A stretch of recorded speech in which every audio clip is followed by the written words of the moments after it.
Howdy folks, my name is Richie aka Bog Otter.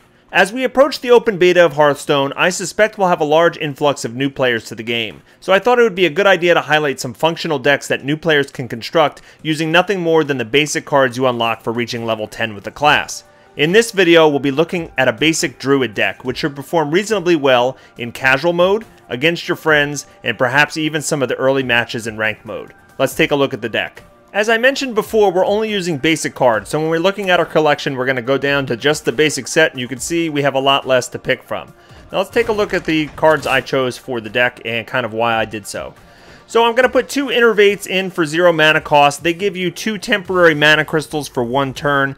You're going to see the basic theme of this deck. There's a lot of high cast cost things in this deck, and we want to get there as fast as possible. So our Innervates are one of the ways we do so. We can get out some high-powered creatures turns before they're supposed to be out on the board. Claw is our 1-drop, our only 1-drop. This will allow you to attack as the hero with a 2 attack power and also gives you 2 armor. This is basically used for removal, especially in the early game. You want to get rid of creatures early on because the end game is where the Druid gets all its power from. On the 2-drop slot, we have Mark of the Wild. This is going to give a minion taunt and +2/+2. Now, typically, this is a little bit of a scary card to play on a creature because if they use 1 removal spell to get rid of your creature, well, now you lose that creature and the Mark of the Wild spell. So you're giving them kind of card advantage. But we don't have a ton of options in a basic deck, and it's really nice, especially in the early game, to put the +2/+2 and taunt on a minion and try to hold things off till you can get your higher power creatures out.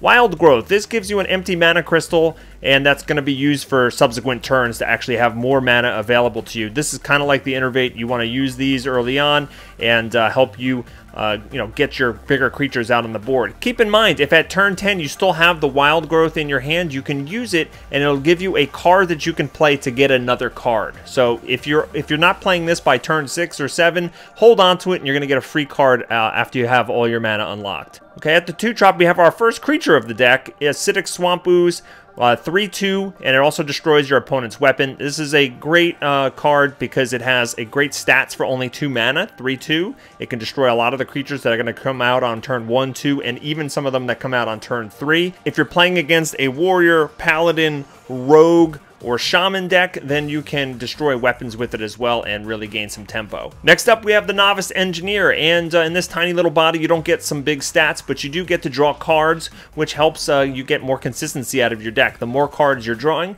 the better your chance you're going to get the card that you really need at that particular moment. River Crocolisk.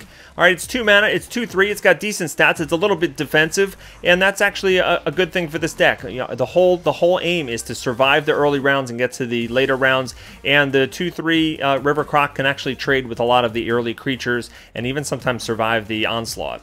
For 3 mana, we have Savage Roar. This is going to give your characters +2 attack for a single turn. Keep in mind, this also gives your hero the ability to attack for 2. You can do this with the Druid's innate power, and you are able to actually attack for 3. So you can use this as removal or late in the game to actually just finish the game off. The Shattered Sun Cleric took a recent hit to its health, and now it only has 2, down from 3, but it's still a very impressive card. It's great for tempo. You can throw it down, give another minion +1/+1 that's already on the board, and help that other minion trade with something that's more expensive than it. It's a great card.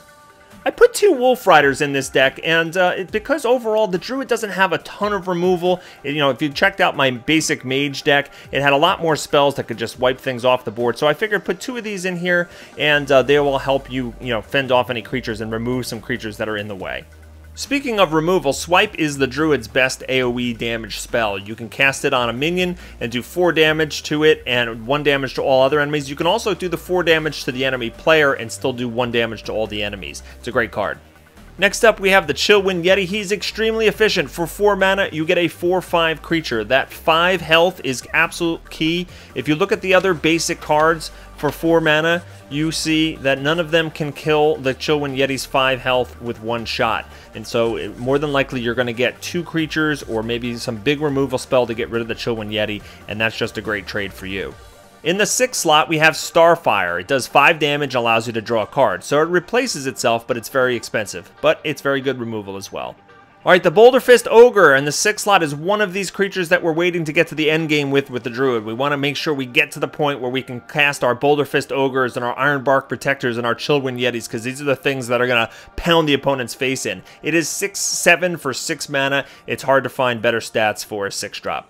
And last and certainly not least, we have 2 Iron Bark Protectors. These guys are 8/8 Taunters. They are absolute nightmare to put on the board, and they can be a lot of fun to play. Just be careful of turn 10 Priests, Mind Controls. They'll take them away from you and then beat you over the head with it. Let's take a quick look at our mana curve here. You can see it's actually pretty decent. We have a lot of things we can do early in the game. And remember, all you're trying to do in the beginning of the game is remove creatures, clear the board, and really just buy time until you can get to your more powerful creatures at the end. Now, this is a deck obviously created with all basic cards. If you have some powerful expert cards or something that you've won or you open some packs, feel free to swap things in here for things that aren't that great, and you can probably build a better deck.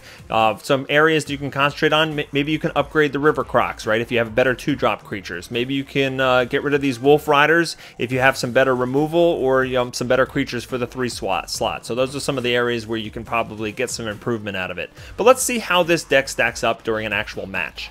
Now, before the recent patch, I was actually testing these basic decks in ranked play against, 1-star master opponents. But now, since they changed up the ranking system and you can actually lose your rank, I've opted to actually try this out in casual mode to see how the deck can perform.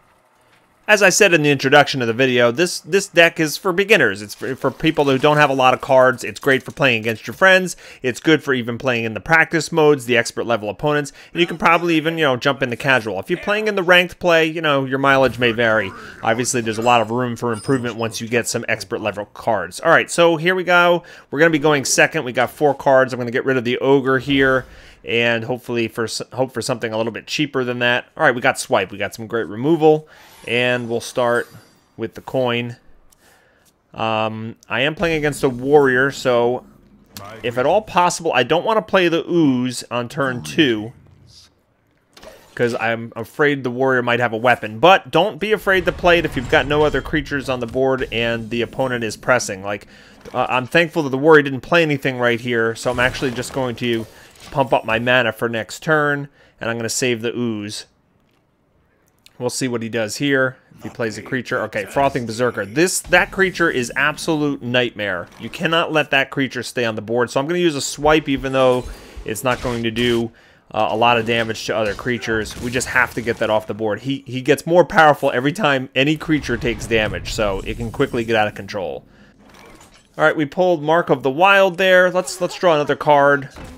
See what we get. All right, we got the Boulder Fist Ogre. All right, well, Shattered Sun Cleric, pump up our Novice Engineer, and pass the turn. All right, let's see what the warrior does to respond. Okay, I kind of gave him perfect cleave bait there. It only killed one of my creatures, though. And he's going to kill the other one right here. Perfect. All right, well, at least the board is still clear. We're hanging in there 30 to 30. Next turn. All right, we got another Shattered Sun Cleric. Let's just bring out the big beef, Boulder Fist Ogre.